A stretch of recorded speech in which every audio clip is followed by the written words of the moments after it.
Good afternoon, ladies and gentlemen. Welcome to our second keynote speech. We are honored to have Krajcik.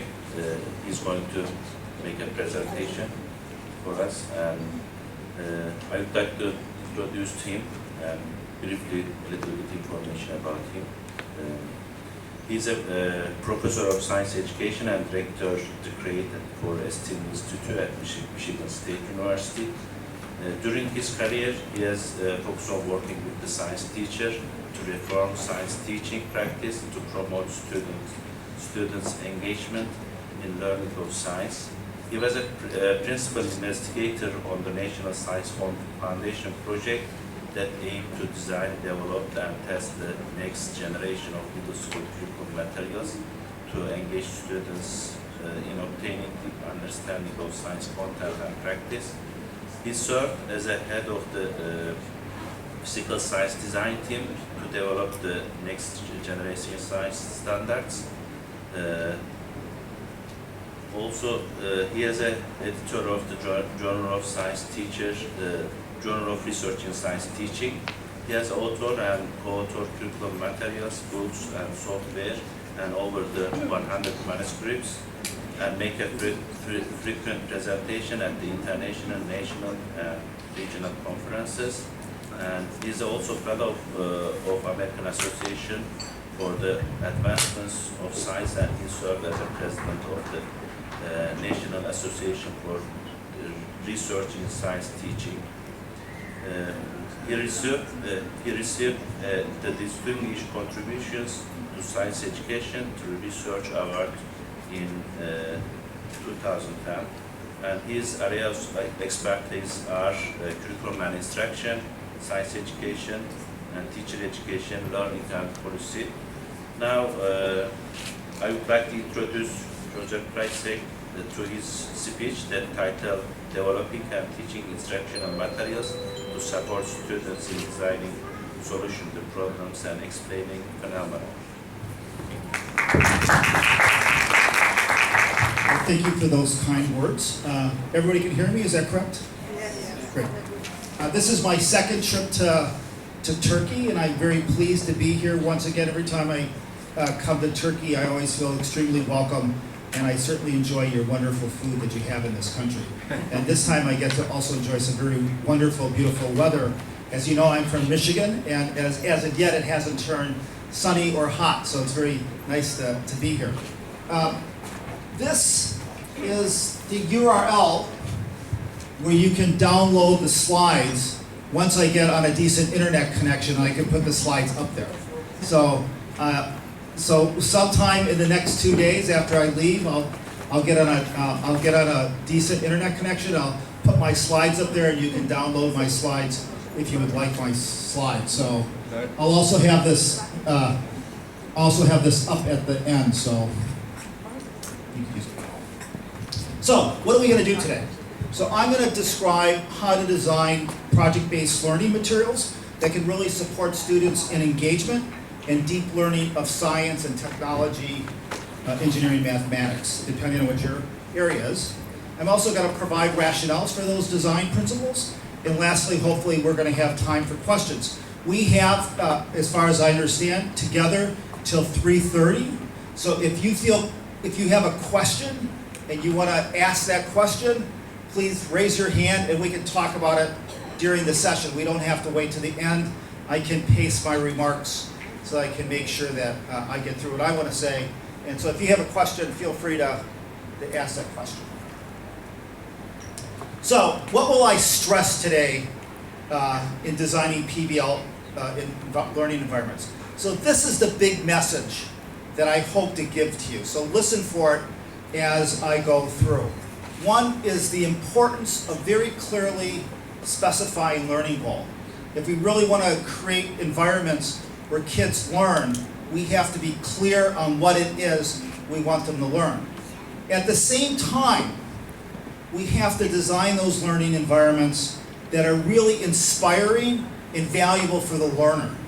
If we don't create a learning environment in which kids really have a deep desire to want to know, then we're going to fail. That's my fourth point. So it doesn't matter how good our learning goals are. If we fail to put the children into a context in which they really want to learn, that they really find it important and connected to their lives, they're not going to learn. And the third point is that if we're really going to help kids learn, we really have to develop those ideas across time. So listen for these 4 points throughout the talk. These are what I'm going to stress, but I wanted to sort of give you up front what to listen for. So here's our challenge that we face, at least in the United States, what we face in trying to design learning environments. We, number one, really want to develop deep, integrated understanding of important ideas.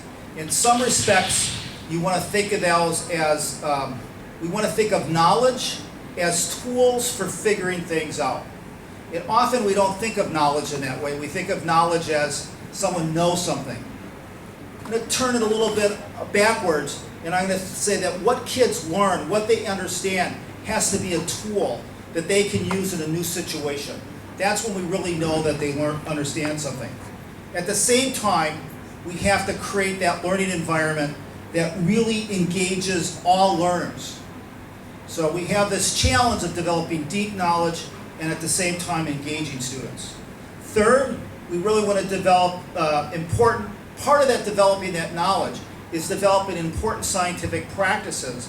Like, what does it mean to argue from evidence? What does it mean to have kids construct a model? And at the same time, we have to worry about important 21st century competencies, like helping kids be innovative, allowing them to collaborate, allowing them to be able to speak in front of others. So, our goal then is to support all learners in developing the knowledge and the capabilities, the science, the mathematics, the English language skills in my country, so they can solve problems, make decisions, and think innovatively. So these are the features of project-based learning that I think can help us go in that direction. If we want to help all learners develop knowledge so they can solve problems, so they can be innovative in different situations, so they know how to work with other people, then designing project-based learning environments is one way in which we can help them. So these are the features that I find important in designing project environments. One is clearly specifying our learning goals as performances. And I'll talk more about what I mean by that. Second, it's really creating contextualized environments that are worthwhile and meaningful, that kids find, I really want to learn this. Third, it's getting kids involved in the investigation process. The learners are just not standing back there passively learning. Rather, they're involved in the process of really figuring things out, trying to say, how do I solve that problem? Fourth, we want to get kids to represent their knowledge by constructing artifacts, products that can actually show what the kids have learned, how they have solved the problem. Fifth,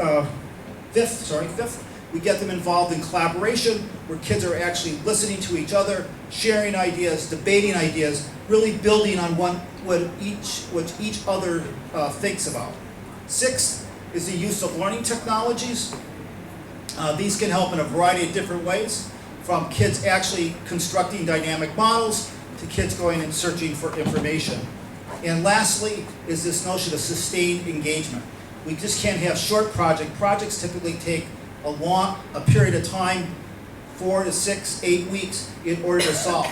But it's when I can be involved in trying to figure something out over a long period of time is when I really build understanding. So those are the features of project-based learning that hopefully can get kids involved in being innovative.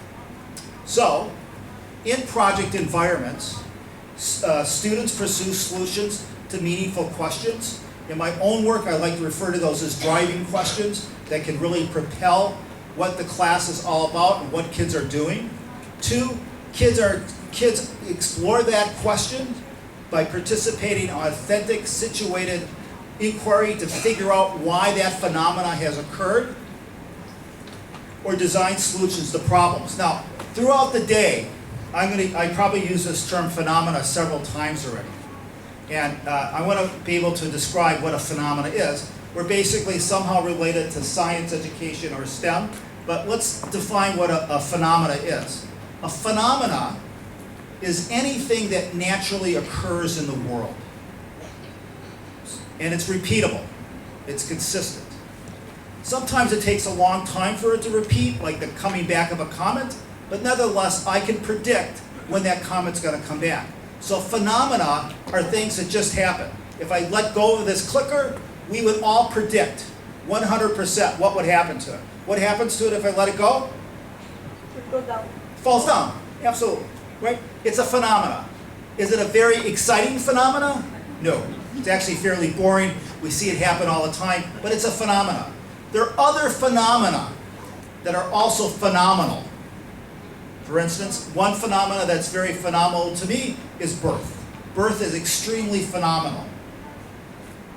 But something doesn't have to be phenomenal to be a phenomena. Phenomena are just everyday reoccurring events. So we want to put kids into situations where they're actually exploring, why does this thing happen?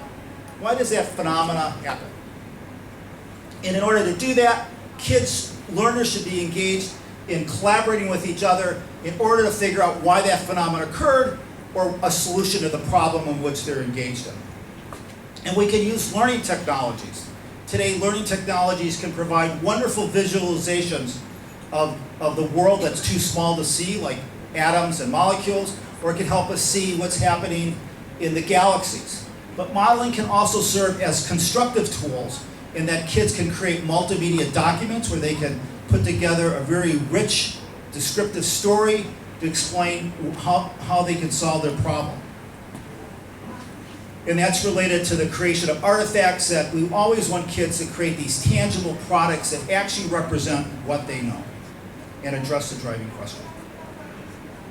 So, my hope is that through project-based learning, students develop a scientific disposition. Now, by that, I don't mean I want every kid to be a scientist. In fact, not all students are going to go into science, nor will all students go into a field that's related to science. But I want all kids, all learners who graduate from high school, to have the knowledge to be able to figure something out. They have the disposition to be able to say, hey, what's going on here? Can I figure this out? I want them to be critical. I want them to ask, do I have enough evidence to support some claim I'm asking? I want them to know when they don't know. I want them to be able to say, what is it don't I know, and how might I figure that out? I want them to be able to say, yeah, I can explain that. This is how you explain that. And I want them to know the difference between something that's causal, something that causes something to happen, versus something that's correlational. That's what a scientific disposition is. So students will think like scientists and understand the purpose, the evidence, the causal mechanisms, and the systems thinking that goes into solving various problems. So, given that general overview of what project-based learning is, I'm now going to sort of go deeper into several of the components of what project-based learning is all about. And the first is that notion that if we're going to create a project, we really need to know what it is that kids need to learn. And so we have to clearly define our learning goals. Now I'm going to talk about the importance of specifying learning goals in the terms of performances. And also that we're really at the end of 12th grade, which really is important, that kids really understand a few powerful ideas. I like to refer to them as big ideas. They're also referred to in the literature as disciplinary core ideas, but they're powerful. And the reason why they're powerful is because they have lots of explanatory power. Learners can use them to explain phenomena or figure things out. So I want to go away from the notion, as I mentioned earlier, that knowledge is knowing something, to knowledge being I can use it to figure something else out. That's what these big ideas are all about. And so in specifying learning goals, we always want to think about what are the big ideas that kids really need to know. So here are some contenders for big ideas or core ideas. Now, I'm going to list them as topics, and you'll see like little short phrases. But big ideas are really rich. In fact, if you close your eyes, when you think of a big idea, you're going to see multiple connections between them. And it's those multiple connections between the ideas that actually give us the power to be able to use it in a new situation. If an idea is just stranded out here by itself, then it's not very usable. It's got to be connected to a lot of different other ideas with a lot of different contexts. So think of these interconnections of these big ideas. Now the other thing I want you to do, before I kind of name a couple, I want you to think of your own discipline. If you're in chemistry, what is the big idea? What is a big idea in your field? If you're in physics, what's a big idea in your field? If you're in engineering, what's a big idea in your field? If you're in biology, what's a big idea in your field? Stop, just take a second, think about what's a really powerful idea in my discipline that is necessary in order to explain phenomena or solve problems. Those are what big ideas are. And that's what we need to focus our learning goals on. So, biological evolution. No biologist, every biologist I should say, every single biologist would agree that evolution is the foundation of their field and is necessary in order to explain just a host of phenomena. The particle theory of matter. No chemist would deny the importance of understanding the particle nature of matter. Plate tectonics. I'm not an ecologist, I'm not an earth scientist, but plate tectonics is fundamental to earth science. Energy. No physicist would deny the importance of energy. In fact, as a scientist, all of us should see the importance of what energy is. It just cuts across our disciplines. Forces. All physicists would say, they understand, no? Yes. Ecological interactions is also critical at the biological level. Chemical interactions and electrical interactions to explain why matter sticks together. So these are examples. They're listed very shortly, but they're actually big ideas. And that if we have these understandings, we can go about explaining a variety of different phenomena. So what's their value of these big ideas or core ideas? Well, they can help learners understand a variety of ideas about the field, so they're connected to one another. If you don't understand the concept of energy, for instance, it's almost impossible, it is impossible to understand the concept of photosynthesis and respiration. Those two ideas are truly connected together. You're not going to understand the idea of chemical reactions without understanding the idea of energy. Nor can you understand the idea of photosynthesis and respiration. So these ideas are necessary to understand other ideas within the field. As from a scientific standpoint, they definitely provide insight into the development of the field. But for us, what's really critical for learners is that they really provide models or ideas to explain a range of phenomena. As a learner, I really truly understand the idea of forces. I can explain lots of what happens within the world. If I understand the idea of ecological interactions, I can explain a lot about what happens in the world. So all learners need to have these big ideas in their mind so that they can really take part in important decisions that happen within our life. But, and this is the critical part, and it's so hard from us because we were raised, I was raised, about the importance of science ideas as being the foundation. But if we just understand science ideas, that's not enough. What's really critical, and this is truly documented within research, that you cannot learn disciplinary ideas in the sense of really being able to use them unless you take part with them by using scientific practices. Science ideas and scientific practices is what really works together to really promote understanding that is useful in children's lives. So knowing and doing, the content ideas and the practices really can't be separated, but rather they must be learned together because they work together in order to allow us to do things. So these are the science, that argument, by the way, just to relate back to the previous panel, is the rationale behind the framework for K-12 science education. And these are the scientific and engineering practices that are actually proposed that we really need to engage kids in. So some of these will look very, very familiar to you, like planning and carrying out investigations. Typically an essential part of what we do in science or STEM classes. Analyzing and interpreting data should also look very familiar to you. But there are other ideas here that are very different than what we did in the past. And that is engaging in argument from evidence, constructing an explanation and designing solutions, developing and using models. Typically, we don't walk into classrooms, or I don't walk in the classrooms in the United States and see that kind of activity occurring. So the scientific practices have some things that are familiar, but other things that are very, very different. The other thing that I want you to notice is that these are all very active. It doesn't say, teacher, give the student a model.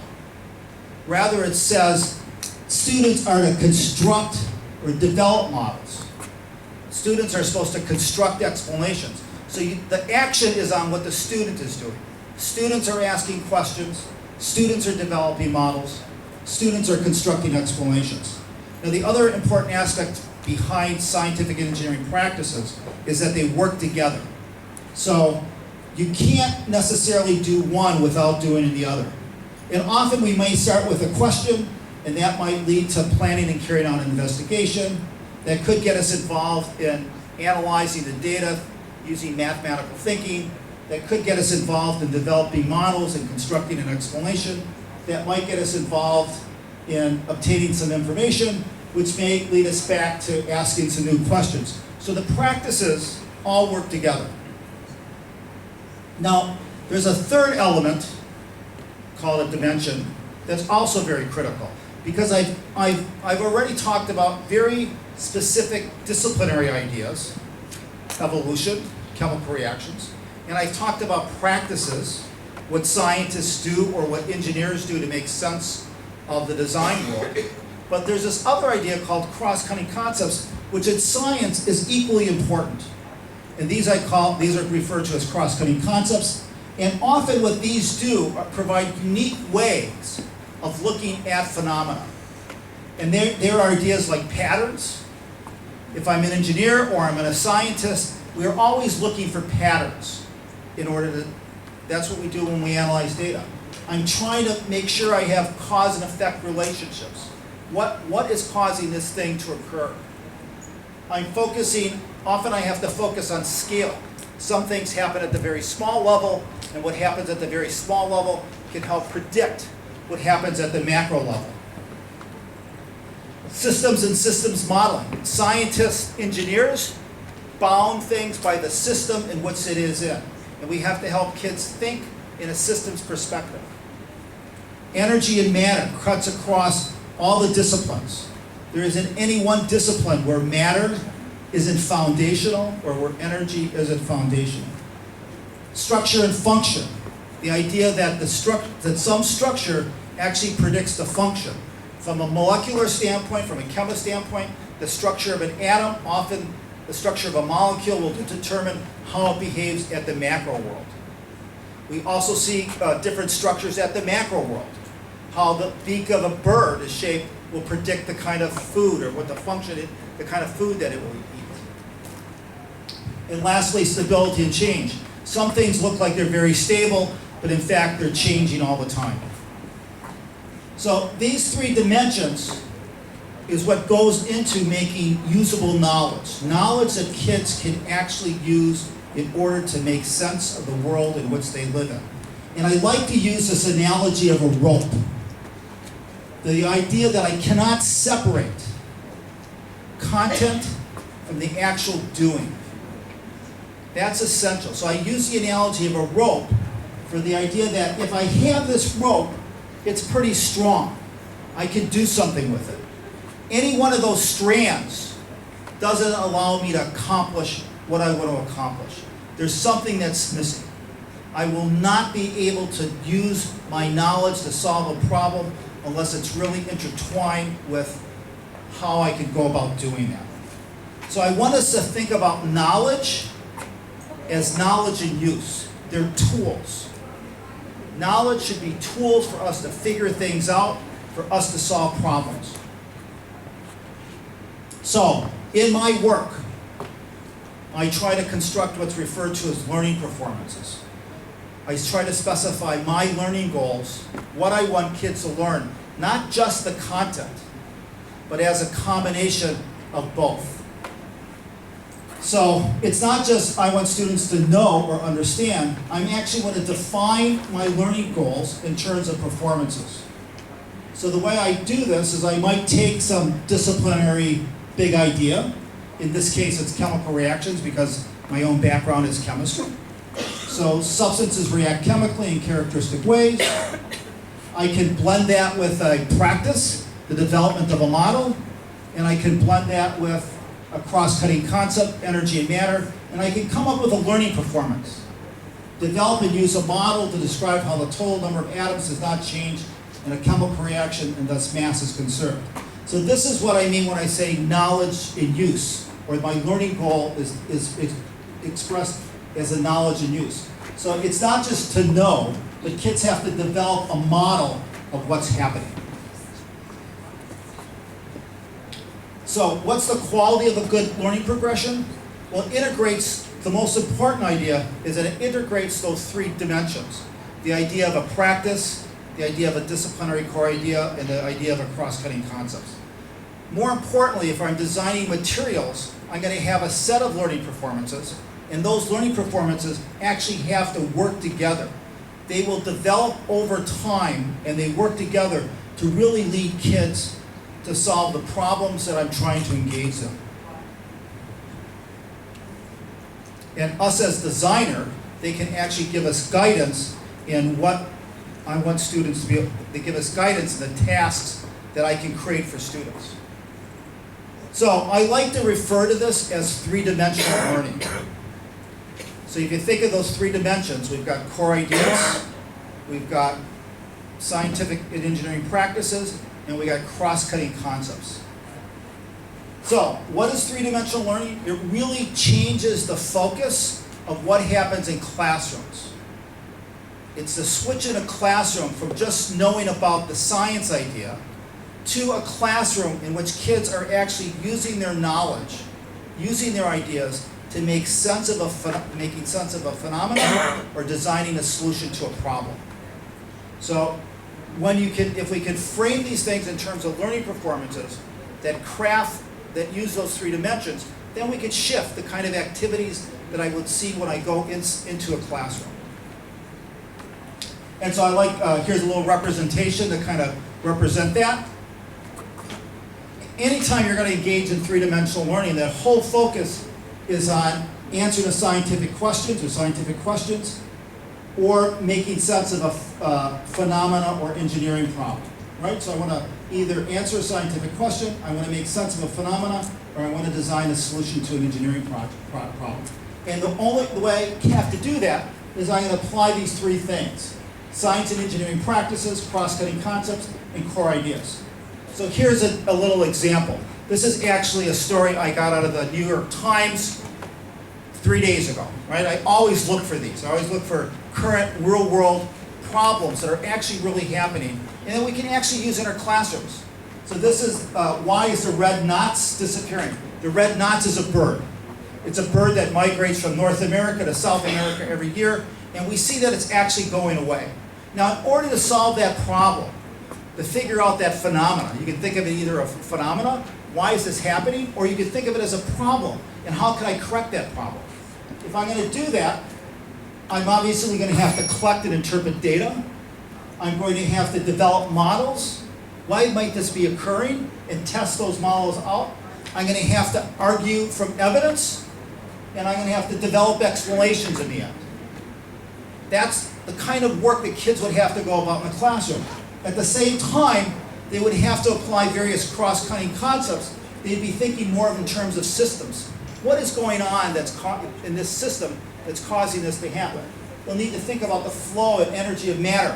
What might the change in atmosphere of energy in the atmosphere actually be causing that might happen? There's this notion of stability and change. Thank you. I was wondering if you can elaborate on using the science ideas and exploring them. Can you clarify what I'm talking about a little bit? Exploring or using the science ideas? Building the science Yes. ideas. You want me to elaborate on building the Yes, science? you gave the opportunity to ask the question, but I didn't. So if you think about, so again, I'm going to pick, the ideas that I'm picking are I like to call them big ideas, right? And if you take any of those concepts or any of those ideas, like like evolution or energy, they're very complex. And if we're really going to get kids to understand them, we have to see how they're really related in the world. What evidence do we have for them? And we have to also have those ideas develop across time. So the idea of energy can certainly be introduced at the elementary level, but at a certain level, right? And we go towards high school, middle school, we can elaborate on that idea.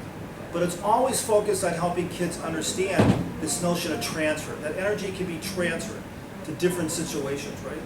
As you go from elementary school to middle school to high school, you get more sophisticated. For instance, when I'm in middle school, or if I'm in elementary school, I'm not going to introduce the idea of fields. It's too complex. But as I move towards upper middle school and high school, I'm going to introduce the idea of fields because they can understand fields.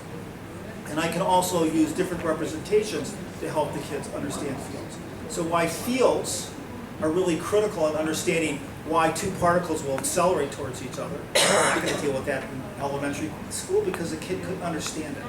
And I couldn't think of phenomena that would engage the elementary student to really get excited about it, right? So that notion of really getting excited about it is really critical.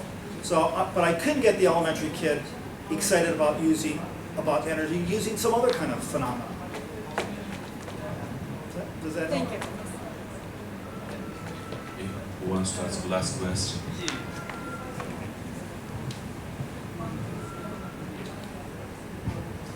Hello. Thank you so much for your presentation first. Actually, in your presentation you highlighted the role of collaboration for students to build their knowledge. As much as I know from my experience, promoting the collaboration among students is a difficult task. Did you understand? And especially like we are using some types of tests like such as peer rubrics or other stuffs to help them to collaborate with each others to build each other's knowledge. But it is difficult. What do you suggest us to kind of promote the collaborations between students? A good point. Collaborations just don't happen, right? If we want kids to work together, we have to support that process. And depending on what the experiences they had before, as they come to our classroom, we have to work on it either harder. But there are a variety of different techniques that you can get kids to work together and collaborate. I like to use, you might call them sentence starters, where if I put kids together in a group at the first time, I might say, how is that person's idea similar to your idea? How is that person's idea different than your idea? How might you use that person's idea in your solution? How might that person use your ideas in his solution? So you can provide these different sentence starters that can help kids talk and collaborate together. Getting kids to listen to one another is extremely challenging. Now that's true with adults as well. Most adults don't listen to each other, right? So we've got to get people to be able to listen to one another and say, how is it that I can actually make use of that person's idea. That's a real challenge. And we can't, in classroom instruction, we can't leave it by chance. We have to purposely structure it that way. As time goes on, within the year, kids are going to become better at it. But we have to purposely support kids talking with one another. Otherwise, they're simply not going to develop those skills to really be able to collaborate. Okay, thank you so much for the wonderful speech. Now we have a token of appreciation. I'm going to represent.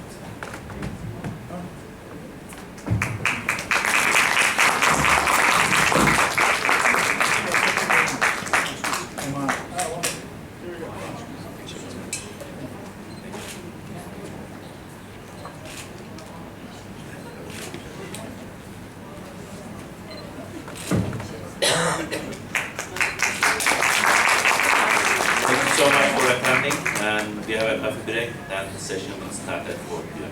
Okay, thank you. Because what might look like the bird population is stable, it's actually changing over the years. And lastly, I'm looking for various patterns. From a big idea perspective, I'm applying various ideas as well. I'm thinking about growth and development of organisms. I'm thinking about the interdependent relationships of ecosystems. I'm thinking about the cycle of matter and energy within an ecosystem as well. So in order to solve many problems, I have to think of these three dimensions. And I'm also thinking of different aspects of those dimensions also have to come into play. So what's so different about three-dimensional learning? Well, it focuses our classrooms on kids making sense of problems or designing solutions. What it isn't, I think I mentioned I taught for a number of years. Taught high school chemistry for 8 years before I became a faculty member. What it is, it's not exploring the science idea. Inquiry, someone asked in an earlier session, what's the difference between inquiry and what we see happening nowadays? Often in inquiry, students were trying to explore the science idea. They weren't trying to use the science idea to solve a problem or make sense of a phenomenon. The switch nowadays is driven by kids using their ideas, science and engineering practices, cross-cutting concepts, and those disciplinary ideas to solve a problem or make sense of phenomena. That's a big switch. And this, by the way, is the switch that's currently happening in the US. So if you've heard about our framework for K-12 science education, or if you've heard about NGSS, this is that switch that it's going towards. So that's the first PBL feature, being really clear on what you want kids to learn. And my argument is that it has to be performance-based, which is focused on those three dimensions in order for kids to figure out problems. The second feature of project-based learning, and actually I'm going to just stop there for a second. Is there any question on that first principle?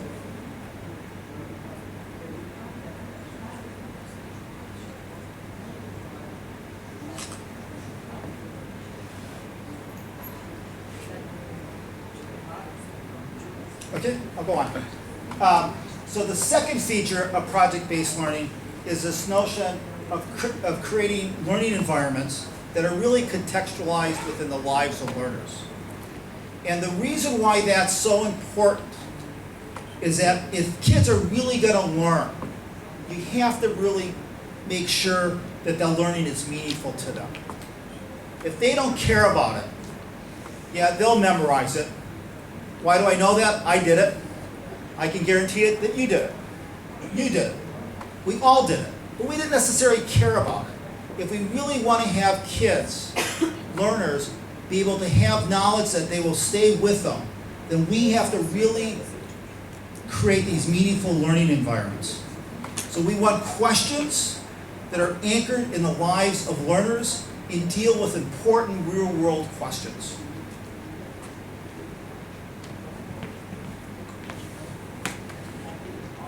So, in my work, I use this idea of a driving question. And what driving questions are, they do two important things. One, for the instructor, the teacher, they really organize the instruction. Where are we going to? But for the kid, it's really dealing with an important real-world phenomena that they want to get an answer to. So I also use these idea called anchoring experiences, and I'll talk about what those are. Anchoring experiences really try to have kids see why that question is so important, and you can use various techniques like case studies to help them see that. So you can experience the phenomena, or you might have to present case studies for them to experience it. So here are some, what I like to call criteria of what makes a good driving question. And this is the notion that it's feasible. So if you're going to have a question that's really going to drive your instruction, you have to make sure the kids can do it. It has to be something they can do. It has to be worthwhile, and that it links back to those learning goals that I just said. It has to be contextualized, and that it has to be something that's really meaningful to the kid. It has to be deals with real world. By contextualize, it deals with real world questions. It has to be sustainable, and that you can actually answer that question over a period of time. It has to be meaningful, and that it's valuable and exciting to me as a learner, and it has to be ethical, in that it's not doing any harm to the environment or a living creature. So here are some examples of what I take as good driving questions. And we can debate some of these, but I've used many of these in the classroom, and they tend to work. One is, what is the quality of our water? Our water systems, our fresh water systems, are extremely important to us. Often learners won't see that, so you have to take them, you have to help them see why that's so important.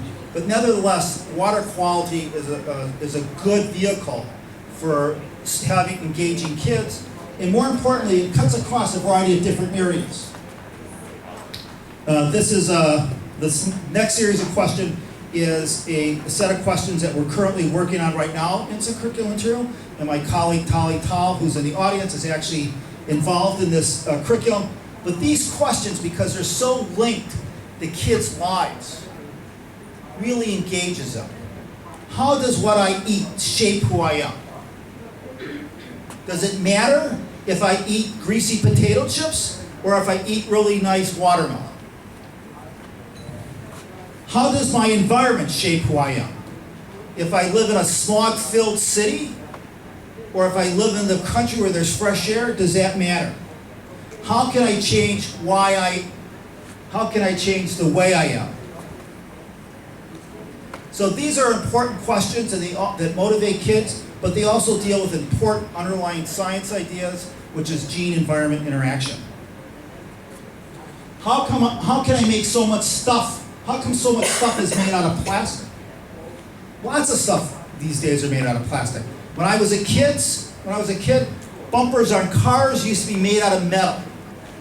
Nowadays, they're made out of a synthetic plastic. Why is that?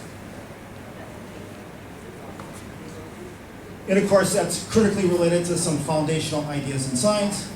How can we protect our birds? Or how can we bring our birds back? I just took a group of elementary teachers out on a bird walk, about 2 weeks ago. And when we first went outside, none of the teachers were able to see the birds. And within 5-6 minutes, all the different birds started coming into view. As we walked back, one of the teachers said, "I want to become a birder."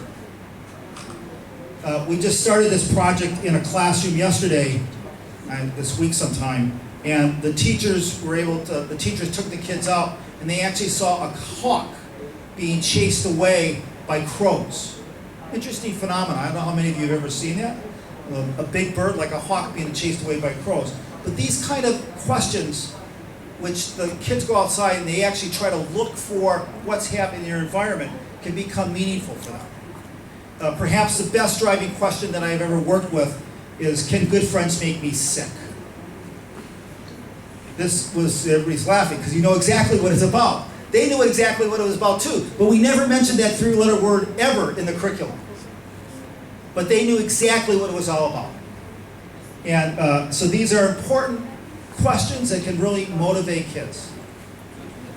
This is an example of what I call a driving question board, where teachers actually post things what the kids are learning about the project. So it serves as this organizer for helping them learn. In this case, it was how can we help our community grow plants for food? It was a driving question, but then you'll see the various artifacts as well as questions that the kids asked. So for instance, one of the questions that the kids asked was, how can weather affect our plant growth? So these are questions that the kids can explore. Again, the other principle related to contextualizing is anchoring events. Often kids don't necessarily get involved with the driving question immediately, but we can set up situations so that it can really be motivating for them. Going back to the idea of water quality, taking kids on stream walks and having them realize the importance of clean water is essential. One of the things that I immediately noticed, by the way, as I came to this beautiful area, is how clean the water is outside. This particular, right outside our door here. But that's not often the case. If you go to other places in the world, other seas are polluted. So helping them understand the importance of clean water for both health, for drinking water, for fish sustainability is really critical. So anchoring events can actually help provide that. So it places, you create meaningful context, and what the learner will always say, yeah, I really want to learn this idea. So why is contextualization so important? Why is that? Well, if we can develop a need to know, if all our students could say, why do I have to know this? Then they're going to put the time into wanting to understand it. It shows the importance of what they are learning. Why is this so important? You want to get the kid emotionally involved. Often within our instruction, kids have no emotion. There's nothing interesting about this. What they're doing is they're memorizing facts back to us. So we want to get kids emotionally involved. We want them to be able to say, why do I want to learn this? Good learning, and perhaps the most critical aspect here, is this notion of good learning goals. I can have all the greatest learning goals in the world I want, but unless I create that situation, unless I create that desire to want to know, kids will not learn. That is an essential aspect of creating any learning environment in which we're going to get kids to learn and be able to use their knowledge. That's our big challenge, is this creating this context that really matches up to what we want them to learn. And that's not easy. That's perhaps one of the hardest things as a designer we have to do. Of course, I'm going to argue that three-dimensional learning, where students are actually exploring phenomena or designing solutions to problems, can help do that. But it takes time. So the third feature of project-based learning is this notion of investigation. Now, I know you can't read that. That's not the point. I knew you weren't going to be able to read this. All this shows is that when we're engaged in investigation, we are doing lots of stuff. We are finding information, we are investigating, we are explaining, we're debating, we're building models. They all work together. This perhaps is the cleaner, shorter picture than the previous one. But that's what this idea shows, that indeed I might be conducting an experiment, but in conducting an experiment, I'm responding to a question, I'm analyzing data, I'm constructing models. Ideas work together. So, in project-based learning, kids will be developing scientific practices. They'll be experiencing phenomena. My first cell here. And when they experience phenomena, they're going to be asking questions about it. They'll be planning and carrying out the investigation. They're going to use models to gather the data. They're also going to be making sense of that information. So they'll be evaluating the information, they'll be analyzing, they'll be constructing explanations, they'll develop arguments. And then lastly, which is so critical, is this notion they're going to communicate about the phenomena. They're going to express to other people in the classroom what's going on here. And they're going to present their ideas to the learners, to other learners, and other people in the community. The fourth feature of project-based learning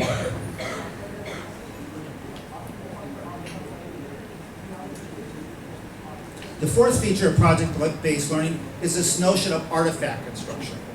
In all projects, we want to give kids opportunities for them to represent their knowledge.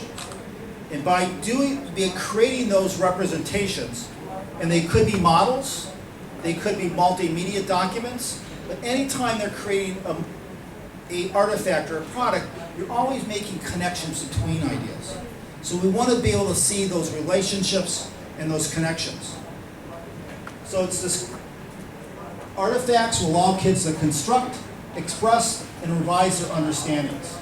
And often artifacts, what I love about artifacts is their notion that they're shareable and visible to other people. Often if I take a test, the test is just visible to me and my teacher, but it's not visible to others in the community. And artifacts should be visible to others in the community. And in that process, both instructor feedback and student feedback can result in revisions. The fifth factor is this notion of collaboration. In collaboration, it's just a critical 21st century skill. It's where kids are actually working together. And I want to stress that. It's a working together. It's not a cooperation. A cooperation is he's doing his thing, you're doing your thing, and we put them together.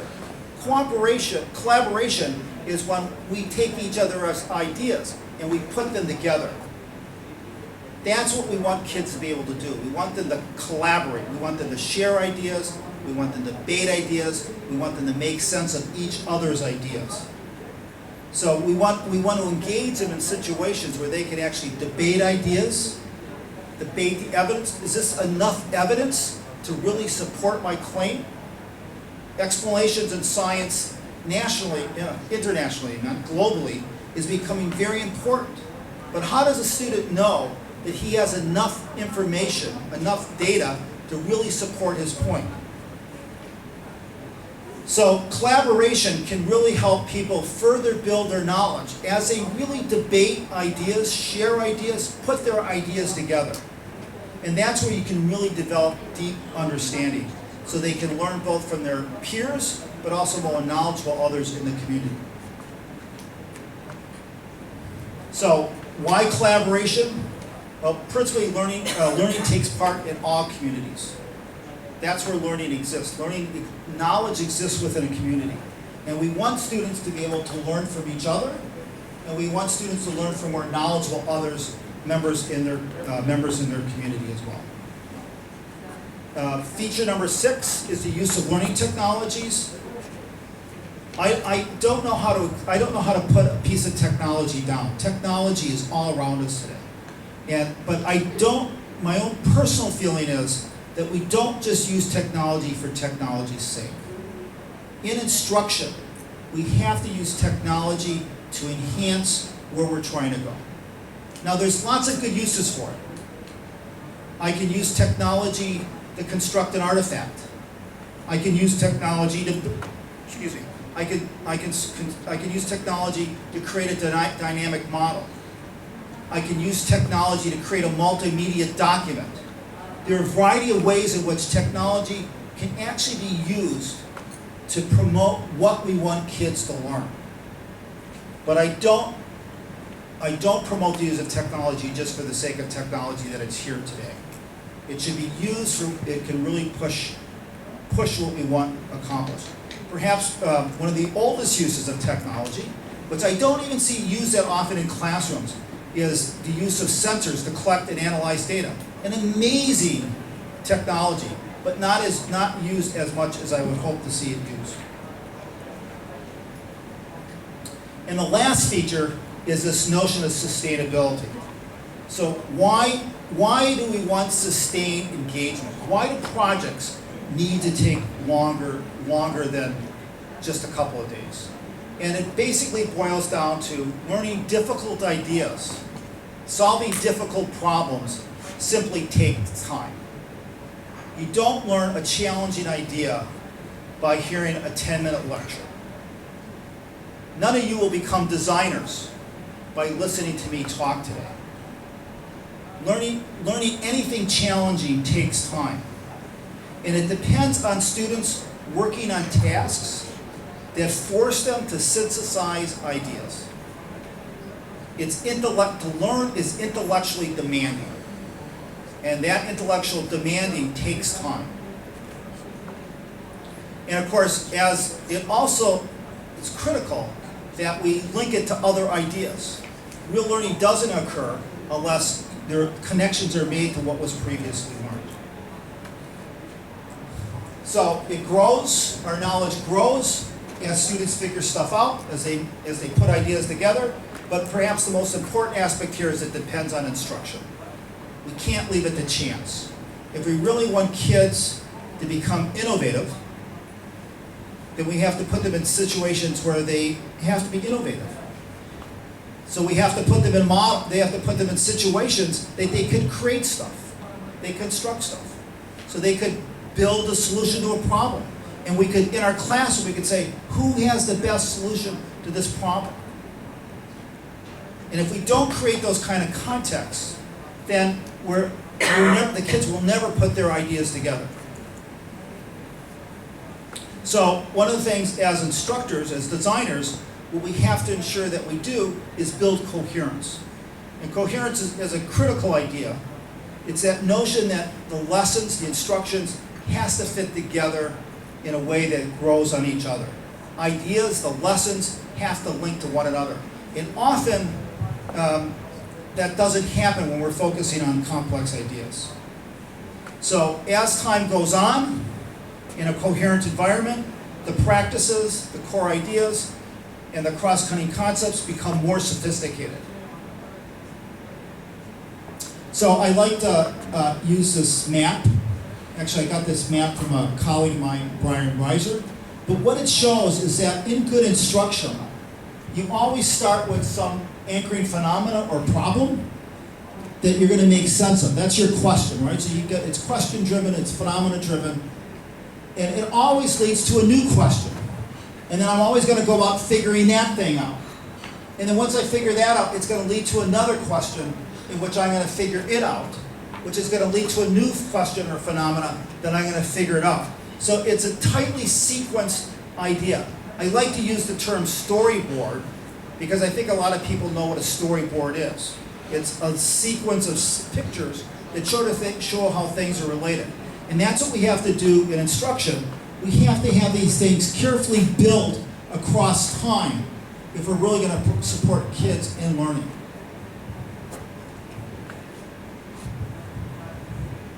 So, you saw this slide earlier on, and I'm basically repeating it. But if we can really create these project-based learning environments in which kids are responding to a question, and in responding to that question, a meaningful question, they're building important understanding that can be used as learning tools. They're investigating it, they're exploring it, they're constructing artifacts, working with other students. If we can create those kind of environments, then we're going to help kids create these scientific dispositions, which allows them to ask other things like, what do I need to know in order to answer this question? What do I already know, and what don't I know? And how can I figure that out? I wonder what would happen if. How can I explain something? Do I have enough evidence to explain it? That's what that scientific disposition is. And if we're going to have kids, learners today, live in this 21st century world, where they're going to have productive lives of their own, then we have to create those rich, we have to create this sense of this scientific disposition. So, a little concluding comment.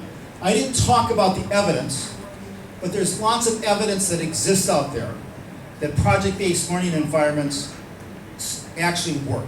Tomorrow, Dr. Lynch will share some data with you, I believe, if I understand her work clear enough.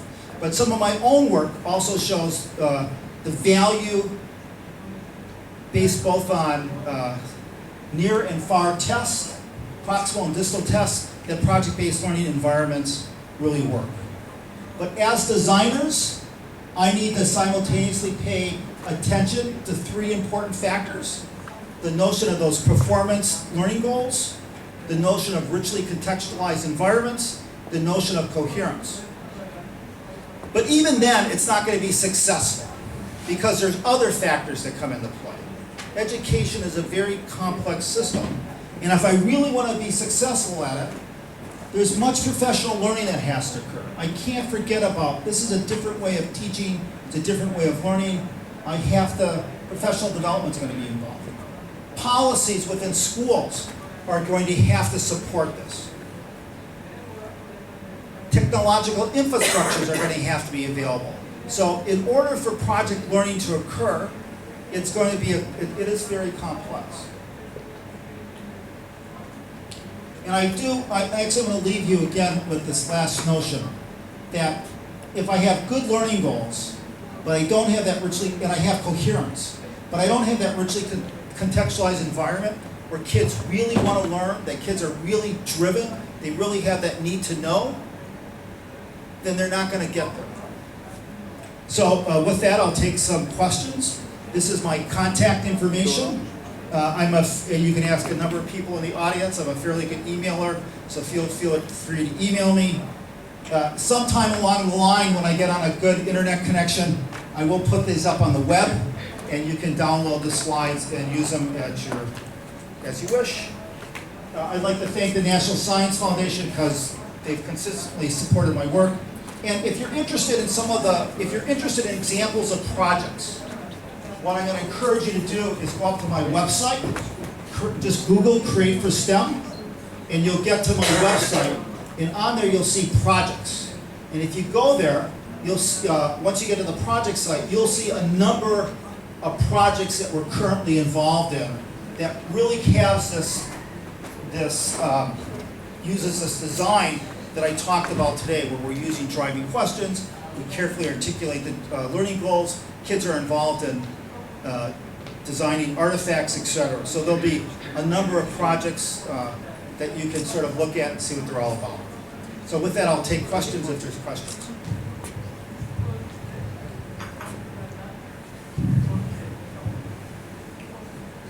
We have questions.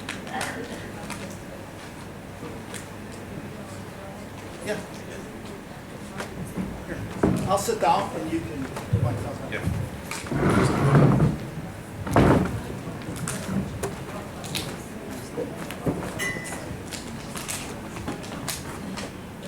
First of all, thank you for your very informative presentation. I'm wondering whether you prefer to work with high school students,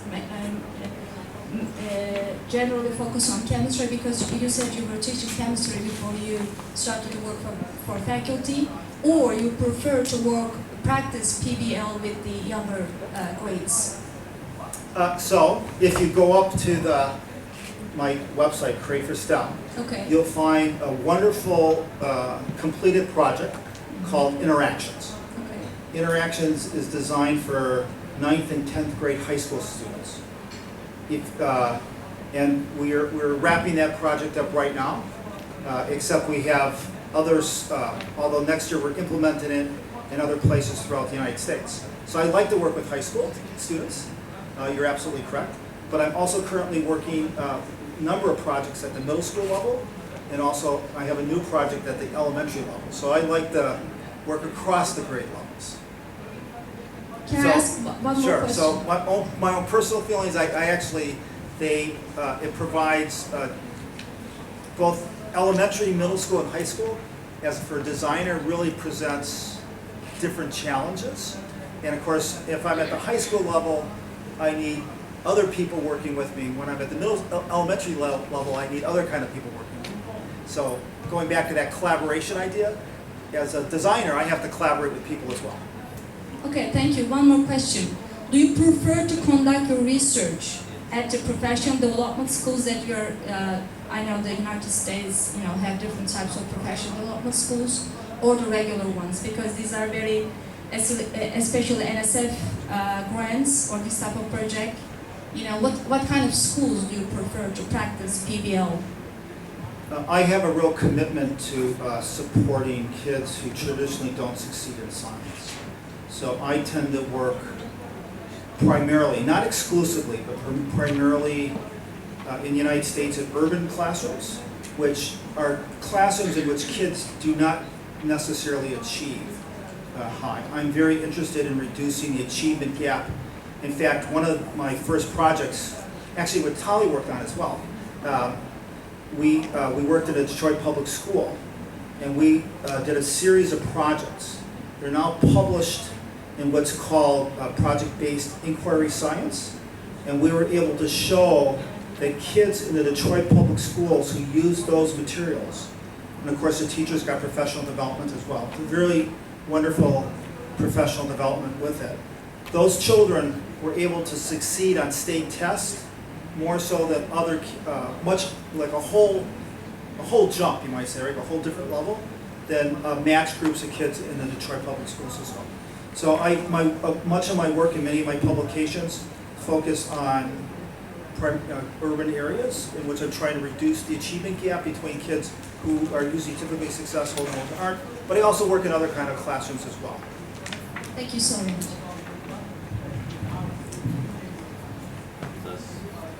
Does anybody else want to ask a question? Yeah.